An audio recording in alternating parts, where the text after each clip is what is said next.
Hello and welcome to an episode of the Best Automatic. I'm your host, Captain Gorgeous. And I'm your host, Captain Know-It-All. And I'm your host, Captain Perfect, right? So, obviously, that, as you read, might be the title, but the point is that we miss Top Gear. Yes, we do, but obviously it came to end when Andrew Freddie Flintoff had his accident. Yes, he decided to roll over a three-wheeler.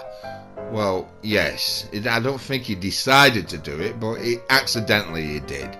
Yes, and obviously we got to be a bit professional about it, because when we sent you down there, meaning me, Captain Know-It-All. Yes, I went down to the Museum Bury, and obviously it was 2024 that we knew the exhibit was coming to an end, and obviously, there's a lot more different things in the museum as you may go down there. Obviously, yes, we all went down for the Top Gear exhibit. Well, one of us did, didn't I? Yeah, that's right, it was you. Well, yeah, they sent me down, yes. And obviously I did all the explaining about, Freddie not wearing a crash helmet. Even not having a full face helmet, meaning having half of one, his face is still vulnerable, isn't it? And I trying to explain stuff. Yeah, you did, and you made a bit of a spectacle of yourself in the museum, didn't you? Well, yes. We were doing a, like a guerrilla style of filming, wasn't I? And yes, because we're on a bit of a budget, you see. Yeah, a very big one, ain't it? Well, yeah, well. Anyhow, the point is, though, that we all know that these vehicles might be being sold to a private, buyer or something. Oh, they've been getting scrapped. Yeah, we don't really know what's been going on with the vehicles from Top Gear, but obviously they did aspire, vehicles from that, from what we've been using. Yeah, because we don't have AI technology. And you two seem to be rambling on a bit. So the point is, me, Captain Know-It-All, that I'm going to explain that we don't have fancy technology, as you can tell by seeing my colleagues are being done by, felt tip pen, not AI technology, but yes, we have been using images of that old classic game GTA 5. Yes, we did, because it was out for years, wasn't it? And then it was gone. Yeah, but point is,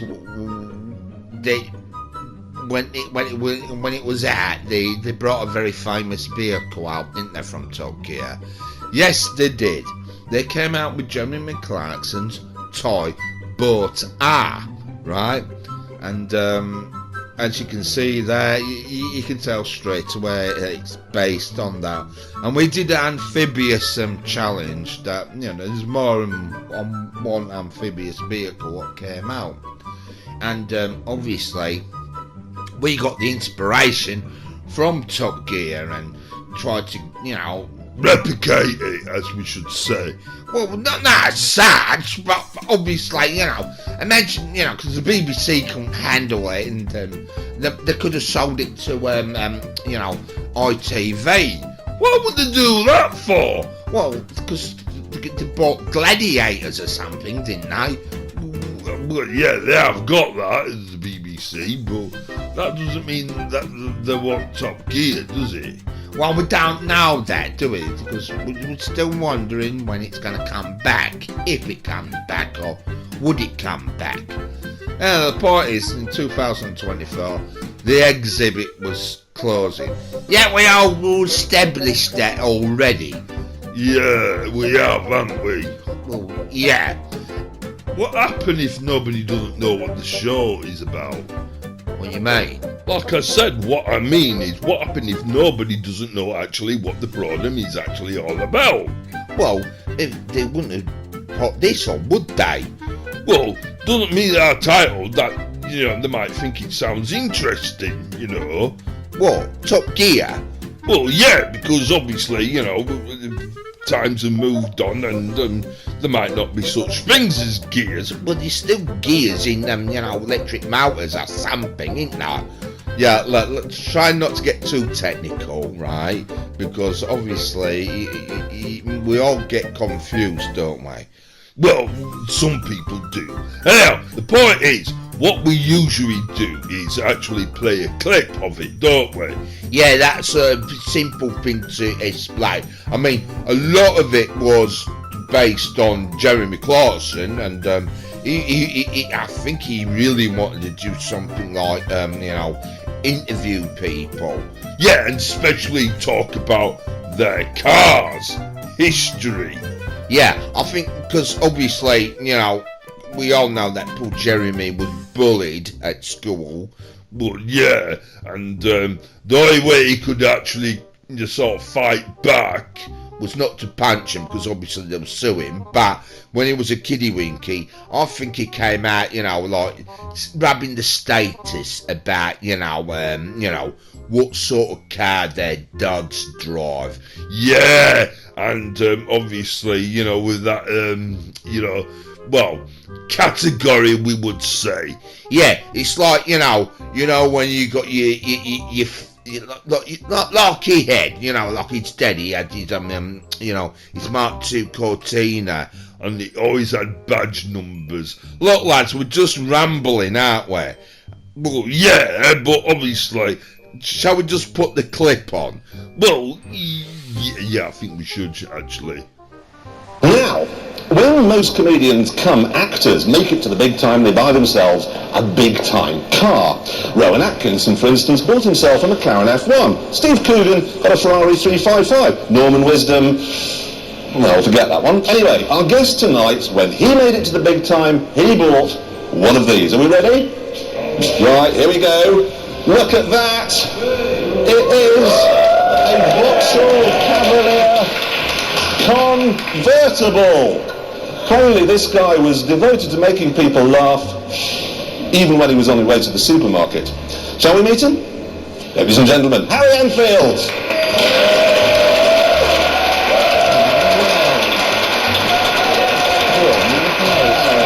How are you?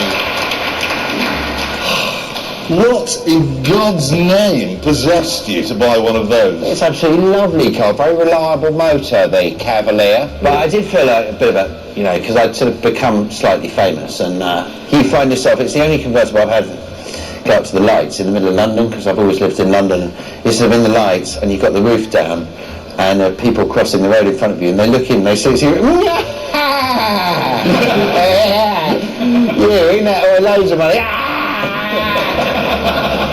And you're just stuck there because the light's red. Oh look, here there's a magazine, the convertible correspondence for the Vauxhall Cavalier Convertible Owners Club. Great. You appeared in this, and this is my favourite bit, under famous owners. An occasional feature. They haven't been able to find anyone since he's got one, and you said it was better than a BMW. Did I? Yeah. Well, I think it is. It's better than a BMW. What fine hair. Yes. Which bit of it did you think was better than a BMW? Then? Well, I think I thought the price was better than a BMW. Fair point. Probably. Interestingly, when you decided that it was time to part with the Vauxhall Cavalier convertible, you were getting even more famous at the time. You went backwards and bought a Rover 200. Yes, I did. Yeah. Again, what in God's name possessed you to do that? Because most work in our industry is done in Soho, and there was a shop in Soho that sold Rovers. So I went in there and bought the Rover. Forgive me, Soho, it's close to Park Lane, on which, from memory, there's Aston Martin, Jaguar, BMW, Lexus, McLaren, and so on, and so forth. Right. You could have gone to any one of those shops, not to the Rover one, and bought a Rover 200, which was the Rover was in Soho, and they're about half a mile away, and then So is this why you swapped the Rover for a Metro? Yeah, same way. When you were going around to see Rowan Atkinson or whoever at Yeah. the time, in your Cavalier or your Metro or your Rover, did they say, Harry, and take you on one side, maybe try to give you some advice? No, they're very bad. In fact, it did actually happen once. I never talk about sort of saying, but I do have a abiding memory in my head of driving around to Rowan's house.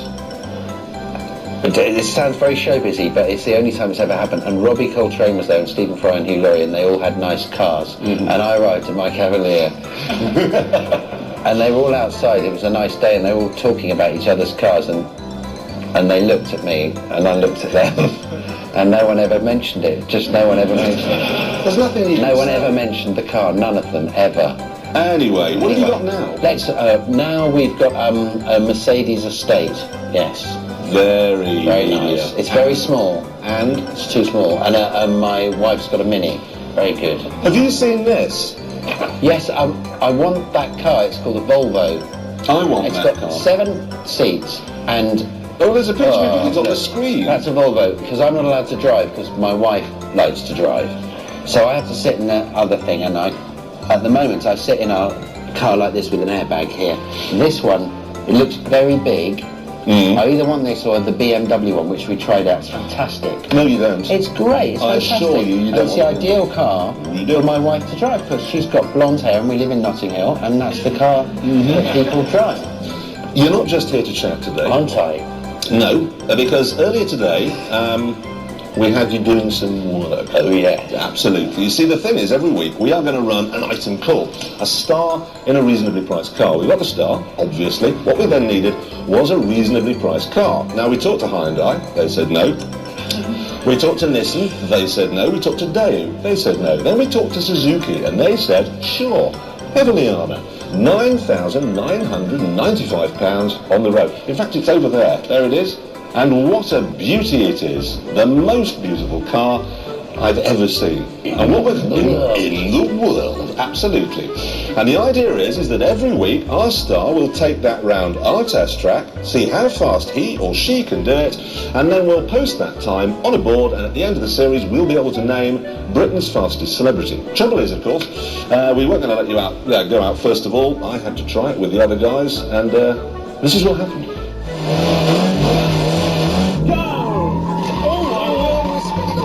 Into the speedo we did 27 before we moved. 34 miles an hour. Look at this, it's going well. I once drove a super tanker that was a bit like this. Oh, similar sort We're going off, we're off the track. Have a bit of track with us there, which is a paint job. Anyway, we got the tracking fixed, the gearbox, and I posted a time, even with Big Jason in the back, of 1 minute 50 seconds. Now, we're currently cutting your lap in the edit suite. We'll be showing it later. How fast do you think you might have done it? I don't know. You don't know? But it was very fast. Was it? Right, I Yeah. can't remember what comes next. Oh, I know. We're going to see if we can get that car to go through a speed camera. We're going to try and beat a speed camera. So do you want me to stay here or go? No, have a seat. Roll your sleeves Right. up. Would you like a drink? Yeah. Chill. Well, that was interesting. I mean, about convertibles, but we've had that already on that subject, haven't we? Well, the point is, we popped that clip on because it was the humble beginning, right? Where Jeremy Clarkson rebooted Top Gear in 2024, it came out or something. And obviously, yes, we did do convertibles, but you can hear the banter of it as well. That, you know, he's making it a comical element of taking the mick out of somebody having a convertible, you know what, you know, because obviously people have that, standards, as you heard about, his mates, Harry Enfield's mates, not really acknowledging he's got a convertible Cavalier. Exactly, but obviously that doesn't, how much wealth you've got and all that lot, it's still that you have a status, don't you? Exactly. Obviously, when you think of a convertible, that's a bit of a status. When you think of, with your Barbie dolls, you know what I mean? Because obviously, you need a sort of a high-class vehicle to get your little Barbie into the car. Because obviously, her bloody legs don't bend. I mean, obviously, if you buy an updated Barbie, I mean, her legs fold down and all that. But I'm talking about proper classic Barbie, you know, like the original Barbie, you know, the Lily doll Barbie. Oh, no, we're not talking about history about bloody Barbie again, because we had convertibles mentioned. Well, obviously, because I'm quite good on that subject. But What are you getting at? having a Barbie. Look, why are we talking about Barbie? Well, we put that clip on about convertibles, and obviously, I'm an expert about having a Barbie, and so I know a lot about ladies and stuff, don't I? What, because you have a plastic doll, you know much about ladies, do you? Well, not as such, exactly. And you two don't even know much about cars at all, do you, compared to me? What do you mean by that? Well, I actually have a physical A license. And you two, well, you don't even know the back end of a vehicle, never mind the steering wheel or anything, do you? Well, no, but obviously, you know, the BBC did it, didn't they? It was the latest one, didn't they? I mean, you got to go what plays cricket, and one what did the bloody no likey or whatever. I don't know. It was some sick dating thing, you know. I thought it'd be up your street, that programme.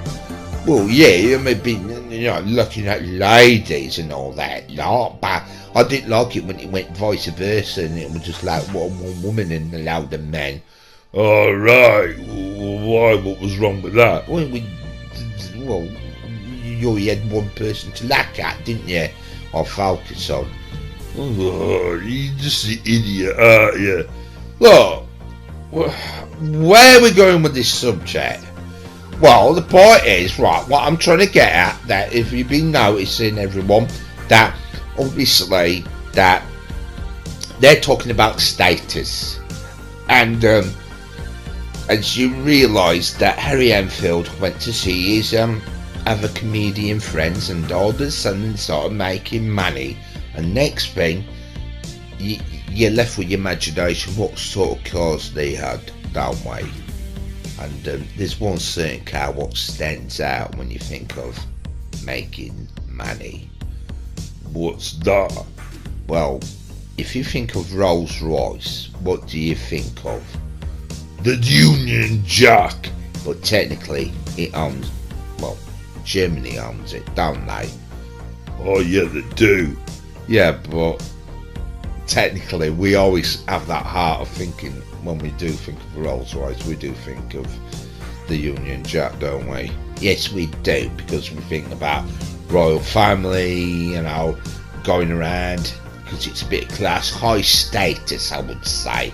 Now, a lot of people don't realise that when our generation, we should say, Well, yeah. that technically we should say about something else. Like, when I see a Rolls Royce, I think of, Grand Theft Auto, especially the game and that. Why is that? Well, obviously, if you buy a Rolls Royce in the game and you was driving on an online session, what do people actually think you are? Well, they think you're a bloody idiot because it's not armoured and it's bloody slow and it can't even outrun a bloody lorry and all that lot. We did that with the Gimp, didn't we?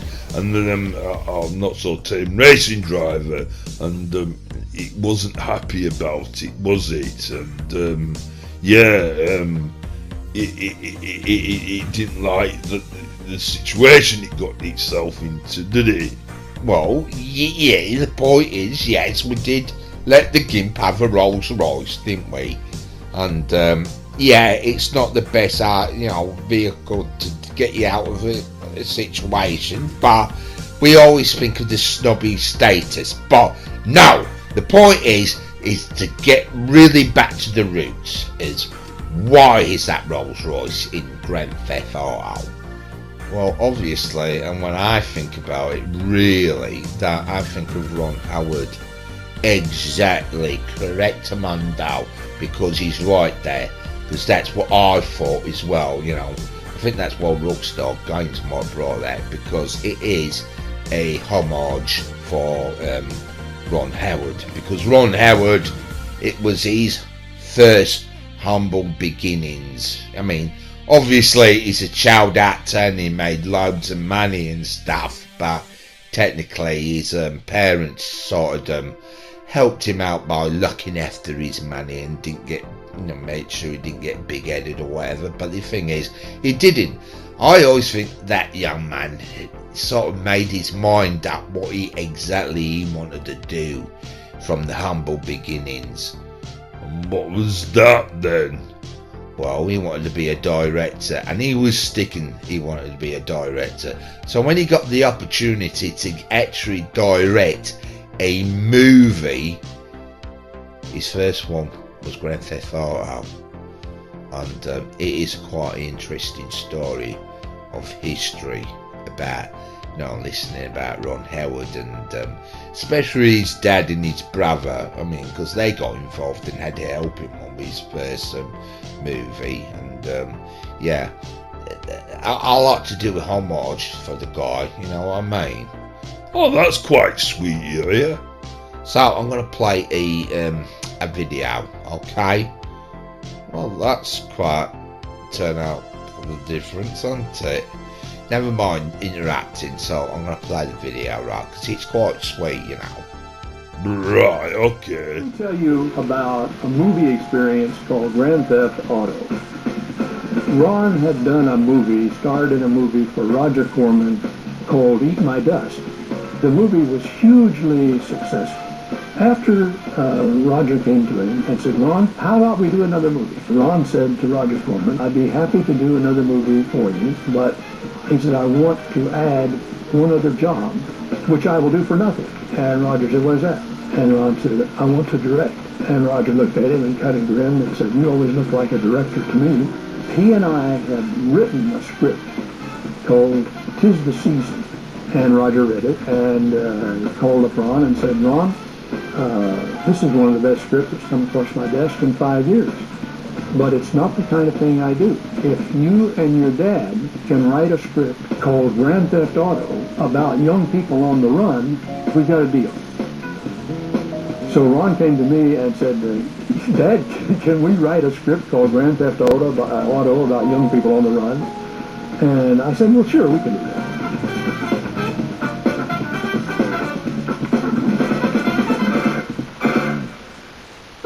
I realized that Ron had great potential as a director for the first time when he was directing a little student film that I was in. And it was a little film called Old Paint.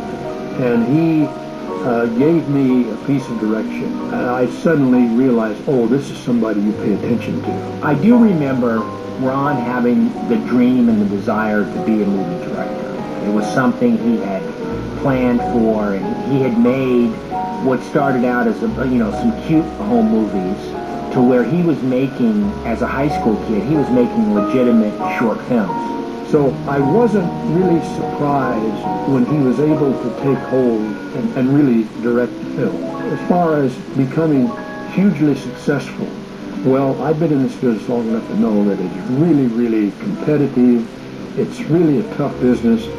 You know, the best scenario is to be able to make a decent living doing it. After Ron and I had written the script and Roger had approved it, we decided, okay, we need to seek out really great locations. Dad got it in his head, but what they really needed to do was some on-site reconnaissance of this. I mean, I could look on a map and tell him there's nothing out there, Dad. But he wanted to drive to recreate the road to Vegas for Grand Theft Auto and all these dirt roads, and they had it all mapped out. Gene and I were riding in Cruise Pacer, and Ron and Cheryl were driving Ron's Volvo station wagon, I think. And so we're out there driving around on these desert roads, or cow paths, sort of, and we got stuck. Ron was going to try to pull Clint's Pacer out with his Volvo, got his Volvo stuck. So here we are, stuck out here in the hot summer sun, trying to. We didn't even have anything digging with our hands, trying to dig our cars out. That was not pleasant, and I wasn't getting paid.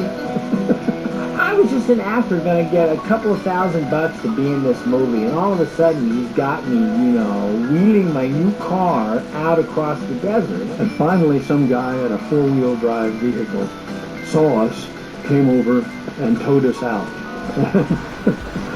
we laughed about that for a long time. We were kind of commandos. We were rebel filmmakers. We were out there on the desert.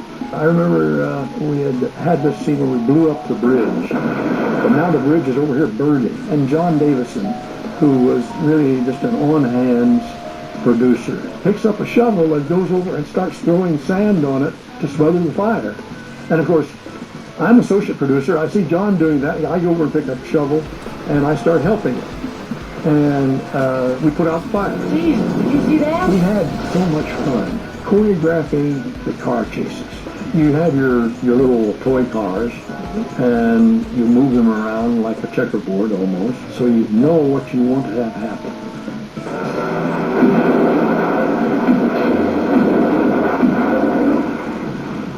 When we finished our last shot of Grand Theft Auto, it was just about dark, and I was on the set with Ron, and we were going to have a little wrap party right there where the camera was, and most of the cast were there, and the crew. Ron called cut, print, and that's a wrap. And I was standing there beside him, and we looked at each other, and we hugged, and then backed off from each other, looked each other in the eye, and simultaneously said, "We did it." And that was, for me, a great memorable moment, and a realization that, by gosh, he had directed his first movie. He brought it in on budget, on time, and I thought, from looking at dailies, he had some great footage. Working on this picture wasn't hardly like working. I mean, and in fact, very rarely is making a movie with Ron like work. Not that he's like Mr. Funbubbles or anything like that. It's just that it's so second nature for me to be working with him that it's ridiculous that they pay me. Well, Grand Theft Auto was a wonderful experience for the Howard family, and it was Ron's first professional go. Him and Dad wrote the script, and I remember the Grand Theft Auto crew really bonded, and they were working their butts off. And of course, Ron, the quintessential leader, he's always the first guy there, and he's always working hard. And crew members just don't kind of like the idea that the director's working harder than they are, so they work hard too. The only problem they had on Grand Theft Auto is after the first day, there was talk of youth, and it was because of the food. And after the first day, the catering on Grand Theft Auto was done by my mom and Ron's wife, Cheryl. Everybody came together and sure got Ron going in the right direction. Now he, as I remember, we saw that very first movie you made, the Grand Auto Theft, or whatever it was. Grand Theft Auto. Right. Now you two made it together, or he helped you make it, or something? He and I wrote that together, and I had to act in a movie for Roger Corman, the famous King of the B movies, And in the mid-'70s, he was really the only one giving new directors a chance. Martin Scorsese made his first movie for Roger Corman, Francis Coppola, Peter Bogdanovich, Jim Cameron. The list goes on, Jonathan Demme. But so I went to him, and he wanted me to act in a movie called Eat My Dust. What? Eat My Dust. A car crash comedy, And that was the genre for car crash. That was the era for car crash comedies. And I said, well, Roger, I don't love the script, Eat My Dust, but here's a script that my father and I have written that I would love to make. And he read it, and I said, and I've made these films on weekends, and look at these short films. he looked at the films, read the script, and he said, well, look, this is a character-driven drama. These are not the movies I'm making these days, but it's well written. Act and eat my dust, and I won't promise you that you'll get to direct a movie, but I will promise you that at the very least, you'll get to direct the car crashes or something, the action scenes on another film. And if you can come up with a story that I like, I'll let you direct it. Well, Eat My Dust was a hit. So Roger called me and I pitched him all these movies. A detective movie, a science fiction movie. And finally he said, Ron, when we were testing titles for Eat My Dust, there was a title that came in a very close second. Grand Theft Auto. If you can fashion a car crash comedy, which you will star in, entitled Grand Theft Auto, I believe I'd make that picture. And, 48 hours later, Dad and I had a storyline that you could call Grand Theft Auto, and we made a movie. Yeah, was your dad in it? Because you were in it. Yeah, he was in it. He's been in, maybe half of the movies that I've done, and he's a pleasure. Why did you want to, you knew then that you wanted to be a director? Well, I knew long before then. In fact, when I was directing on the first day of Grand Theft Auto, I was, the rule was you have to make sort of 25 setups a day, which is a lot. And by lunchtime, I'd only made 4 or 5 setups. And I remember thinking, man, I've been talking about this for 10 years. I just turned 23. It was the day after my 23rd birthday. I've been shooting my mouth off for 10 years about wanting to be a director, bugging directors, following directors, telling interviewers, and I'm gonna get my ass fired on the very first day.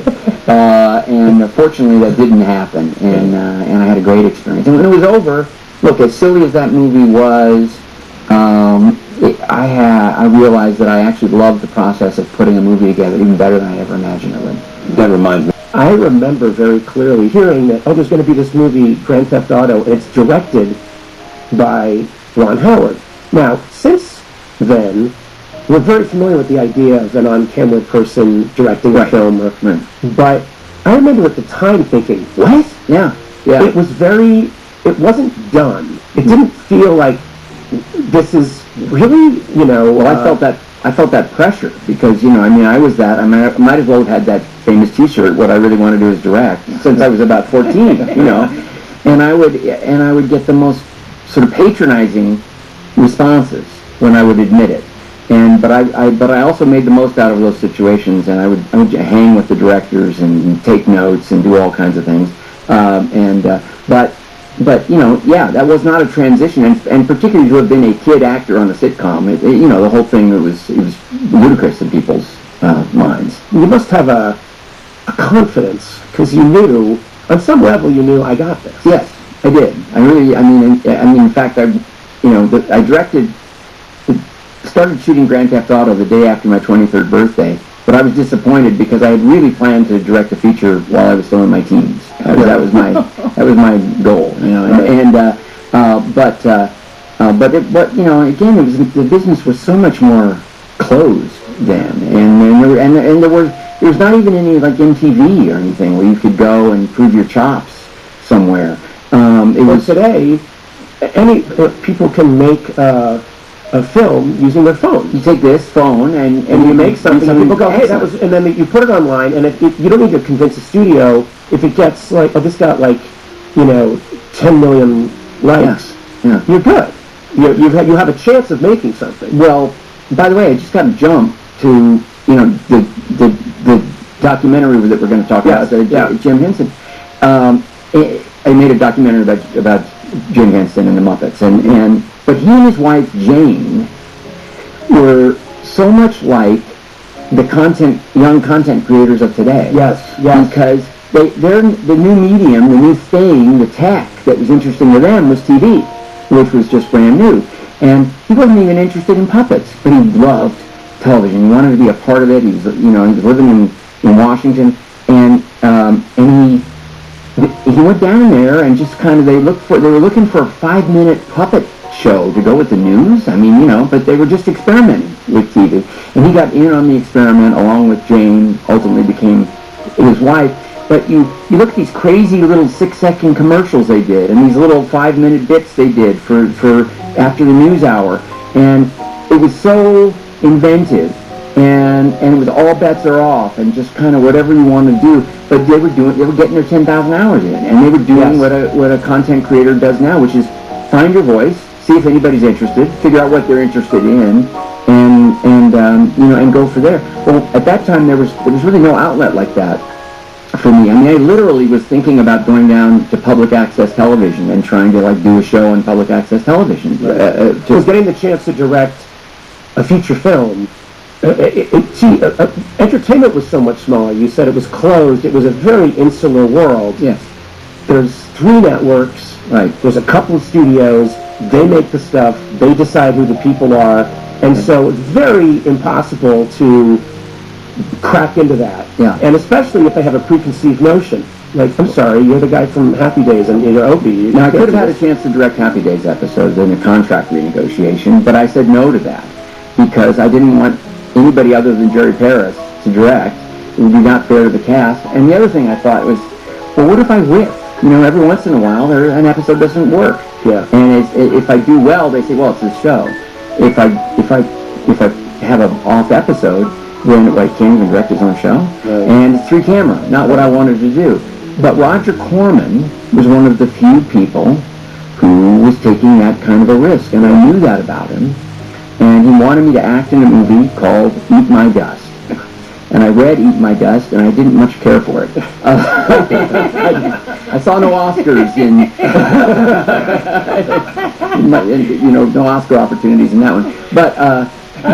But I did have a script that I'd written that was it's kind of a slice of life about a guy stuck over college break in Hollywood, and I had some short films, and I was supposed to go in and have this meeting about Eat My Dust. American Graffiti had been a big hit. Happy Days was becoming a #1 show, and Roger wanted me to be in this car crash comedy. And my agent was going to come with me to sit with me to have this meeting, and he was my agent for my whole childhood. And I remember saying, you can't go in with me. I was only 21, but I knew I was going to try to barter. Yeah. And he didn't care about that. I knew he didn't care about that. So I remember the look on his face. He was shattered. His client said, no, don't go to the meeting. So I went in, talked to Roger. I said, I don't love Eat My Dust, but what I really want to do is direct. Here's a script. I think I've raised half the money coming out of Australia. Yep. $150,000. I need another $150,000 in distribution.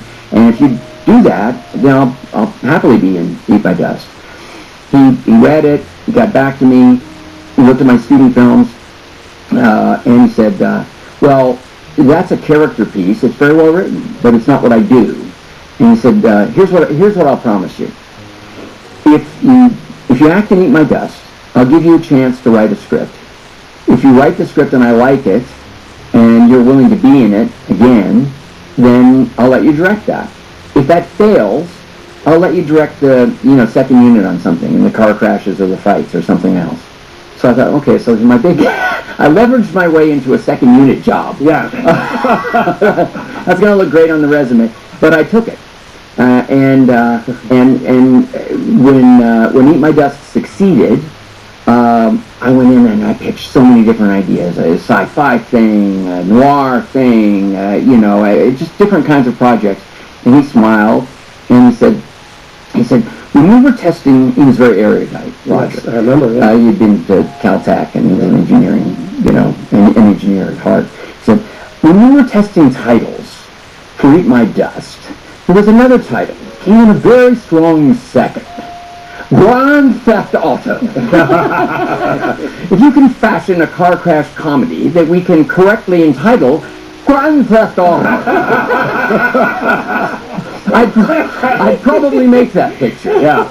And my dad and I cooked up an outline. We wrote a script in a month. It was the fastest green light I've had in my entire career as a director. And I think Roger Corman passed, I believe, a week ago. A week ago, yes. Yeah. And age 98. 98 years old. So sharp. I talked to him 6 months ago. I mean, he went to see my 13 Lives. He went to a screening. He was so supportive of all of his graduates. He just remains. He must have been incredibly proud of what you. He was proud of all of us. Yeah. He was proud of all of us. Jim Cameron, Joe Dante, Alan Arkish. Francis Coppola and Scorsese, Bogdanovich. The list goes on. And then when it came time to casting up the movie, Ron used every favor. Paul Link, who was Dick Link's son, who was Andy Griffith's business partner. He was in the movie, he played Collins Edgeworth. Yeah, that was quite interesting, that, but the one problem I do have... What is that, then? Well, yeah, it was interesting to find out all the stuff what they did about the movie, but the thing is, what is the movie actually about? Well, obviously the best way to learn that is actually watching the movie trailer, won't it? Oh yeah, that would help. I'll tell you what, I'll pat it on for you, okay?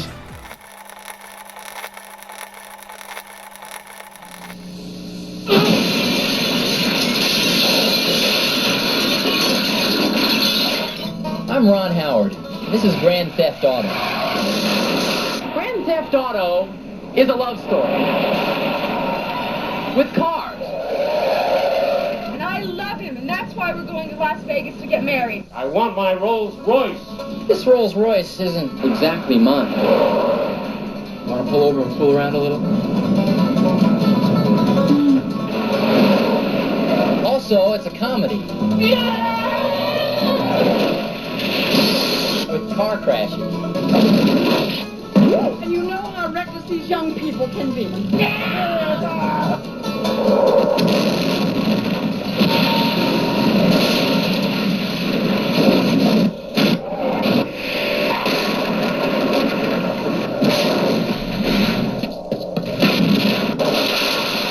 In the course of this calamitous case of the chapel, Ron's caused the crashing of a $40,000 Rolls Royce, 3 Cadillac, Mercedes-Benz, Porsche, 7 cop cars, 4 trucks, a very cherry van, a lot of Lincolns, lowriders, 33 screaming street machines. And Ron wrestles his red-hot Rolls up on 2 wheels into a spectacular chicky run with a whirly-bird.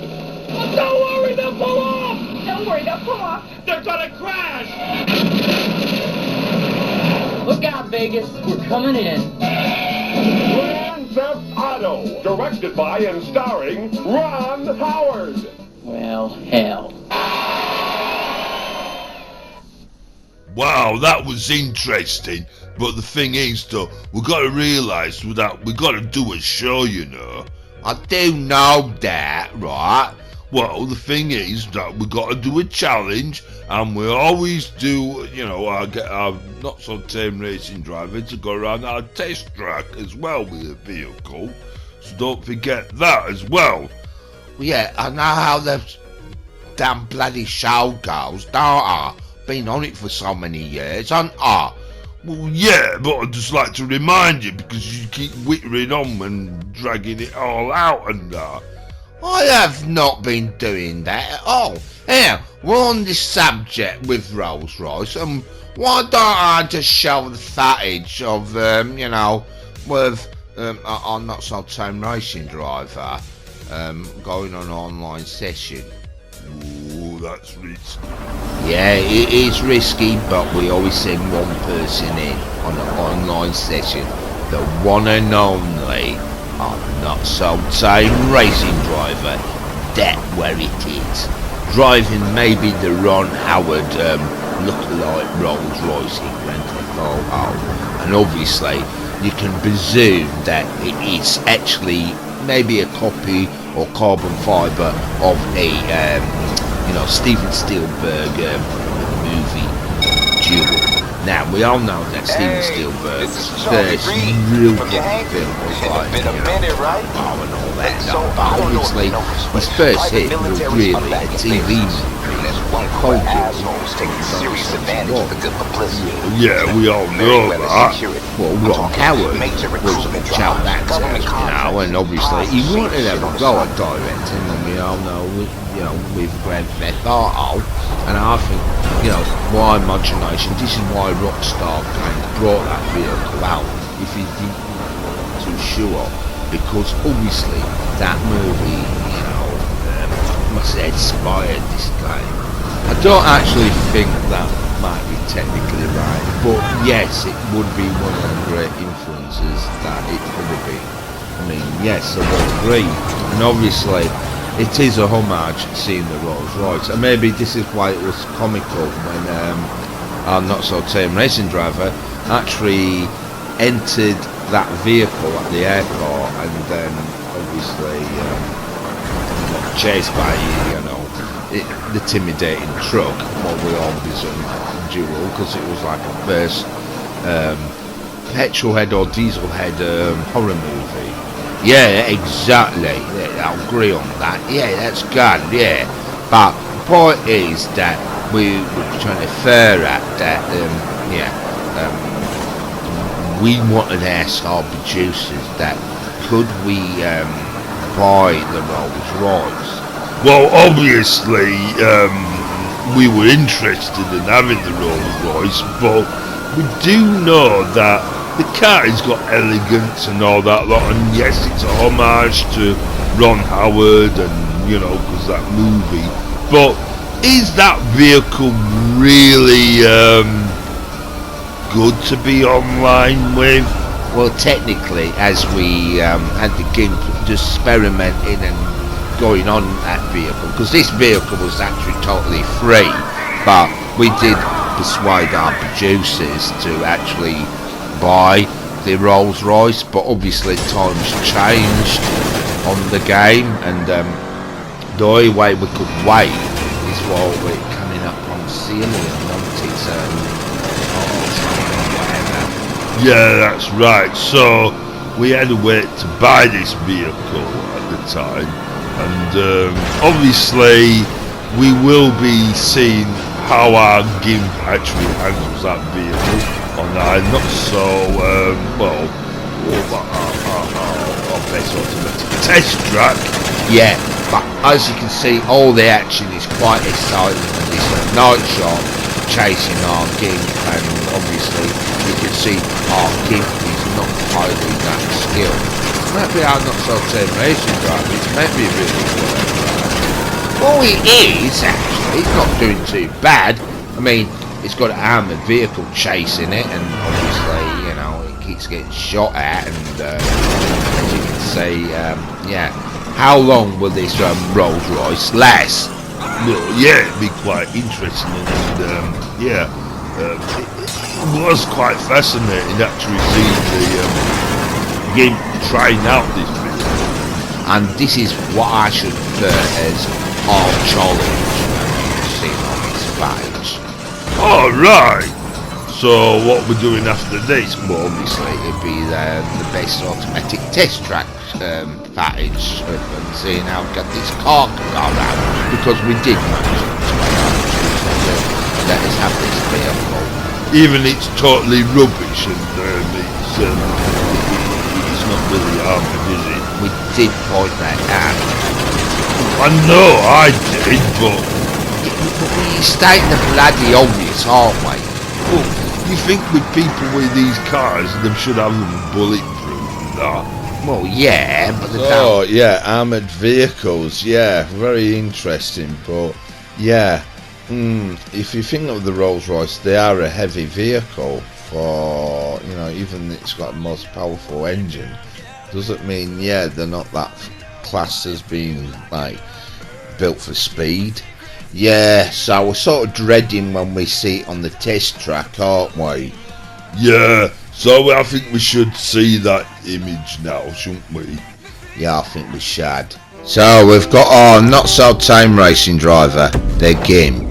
He's actually going to go around our test track, as you may know, but obviously we haven't got high hopes for this vehicle.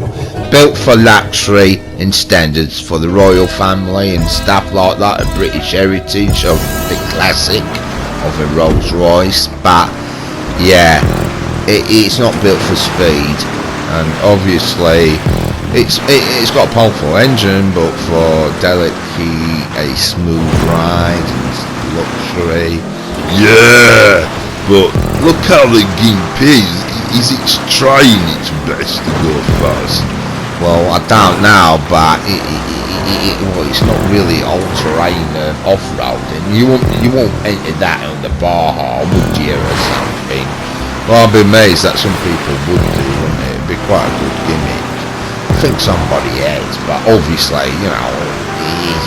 it's interesting, but Yeah, I mean, gosh, I think paint dries quicker in this thing going round the bloody... No, it was air control, but look at it. It's terrible. Yeah, it is. The GIMP hates us, really. Yeah, I mean, we have it on an online session grinding for us, and obviously we expect it to get round this track really fast, and you can see the time just ticking by. Bleeding neck. Yeah, it is absolutely. Gosh, why is it skidding out of control? So we're going to notice the time, and that's not even worth getting on the scoreboard, is it?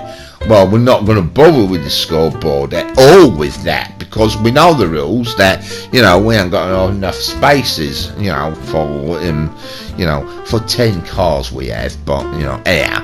But obviously you've seen images of Ron Howard, because obviously that, you know, it's a dedication to the guy, because obviously, you know, it was his first real proper go at actually making a feature movie. I mean, he's done his own amateur stuff, but to actually have a movie what was a hit, I mean, way back in 1977, wasn't it? I mean, around George Lucas's big hit, you know, when Star Wars and all that lot, and but yeah, big time that year, wasn't it? You know, well, you know, 70s, yeah.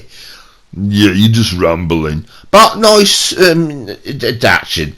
Look, we're going to go babble on about bloody Ron Howard, aren't we? And you know, we don't even know what this special's meant to be.